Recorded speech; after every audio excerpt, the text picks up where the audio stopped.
Tapi krim dokter itu bikin ketergantungan dok, bahaya. Ada ya yang bertanya seperti itu ya.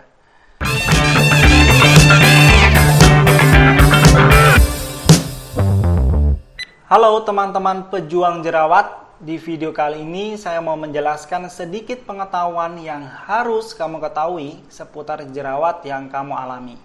Tenang, ini bukan teori, tapi ini hanya obrolan singkat saya buat kamu supaya pengetahuan kamu dalam menangani jerawat menjadi lebih baik. Oke?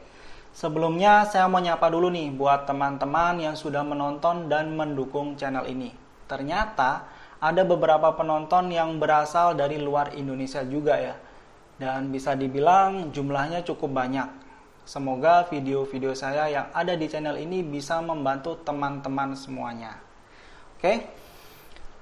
Saya mulai dari pertanyaan yang paling sering sekali ditanyakan di kolom komentar. Seperti ini. Bagaimana sih cara menghilangkan jerawat, dok? Jadi begini teman-teman. Menghilangkan jerawat itu bisa dengan menggunakan kosmetik bebas atau bahan alami dan juga dengan menggunakan krim dokter. Tentunya kamu harus tahu dulu konsekuensi apa yang didapat dari kedua bahan tersebut. Buat kamu yang mengalami jerawat ringan atau bersedia sabar untuk menunggu hasil yang bisa dibilang relatif lama, tentu kamu bisa pakai bahan alami dan juga kosmetik bebas.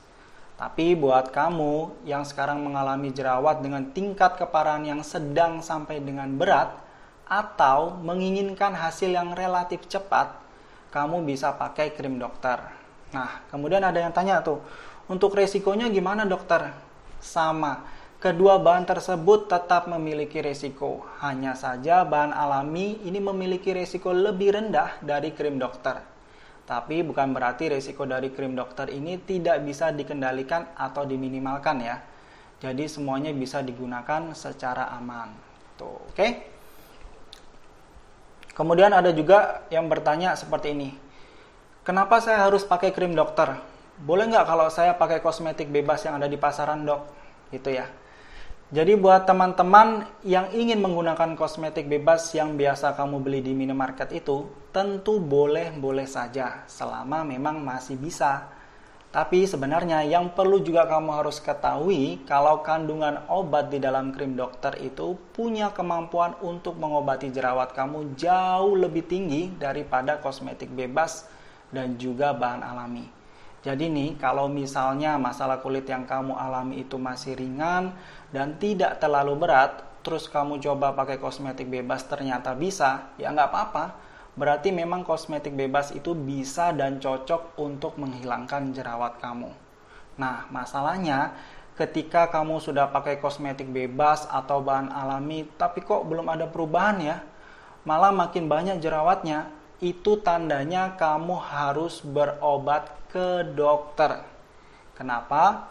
Karena artinya jerawat kamu itu sudah tidak bisa lagi ditangani dengan menggunakan kosmetik bebas. Jadi jangan terus memaksakan diri untuk menggunakan kosmetik bebas lagi, ya.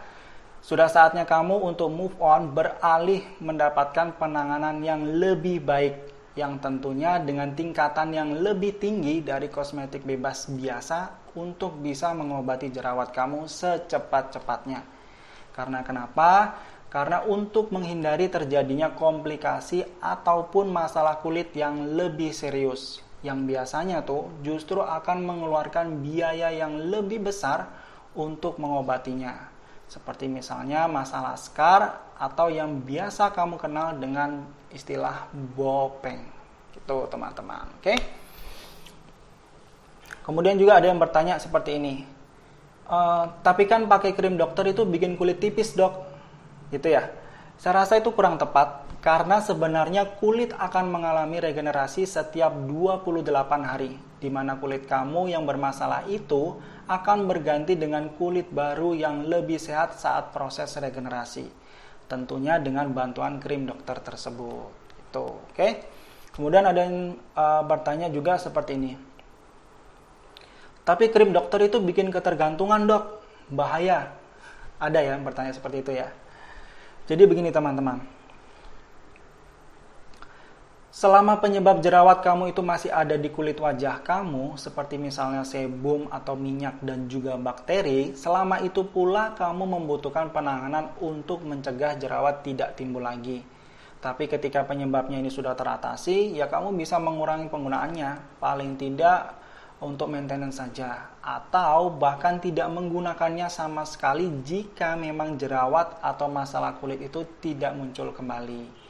Nah, soal ketergantungan nih. Ketergantungan seperti apa nih yang kamu maksud?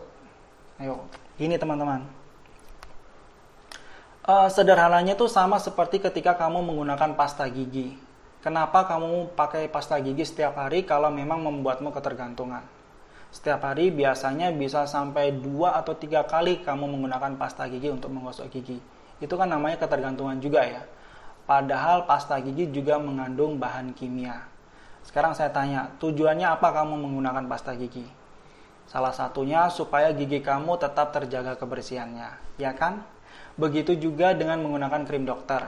Bisa menjaga kulit kamu tetap bersih dan terawat dengan baik. Seperti itu, oke? Kemudian, ada juga yang bertanya seperti ini. Sampai kapan saya pakai krim dokter?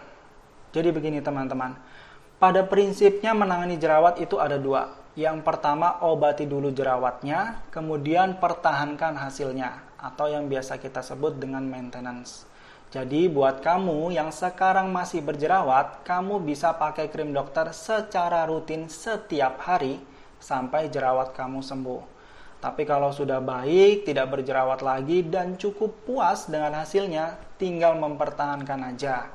Tidak dipakai setiap hari juga tidak apa-apa. Itu, oke? Kemudian ada yang bertanya seperti ini. Apakah boleh berhenti pakai krim perawatan, dok? Boleh-boleh saja, tetapi buat kamu yang sekarang masih menggunakan krim dokter, saya sarankan sebaiknya tetap dipakai. Hanya saja dikurangi pemakaiannya, seperti misalnya 2 hari sekali. Kalau memang jerawat atau masalah kulit yang kamu alami itu sudah membaik. Supaya hasil yang sudah susah banget kamu dapatkan ini dengan perjuangan yang ekstra itu bisa bertahan selama mungkin, tentunya dengan biaya seminimal mungkin. Gitu, oke? Gitu aja teman-teman ya. Sekian dulu untuk pembahasan kita di video kali ini. Terima kasih buat teman-teman yang sudah menonton video ini sampai selesai. Kamu juga bisa tonton beberapa video yang ada di channel ini seputar kulit yang kamu alami. Saya juga sertakan beberapa informasi tambahan yang bisa kamu lihat di kolom deskripsi di bawah. Sampai ketemu di video kesehatan kulit estetik lainnya. Stay glowing.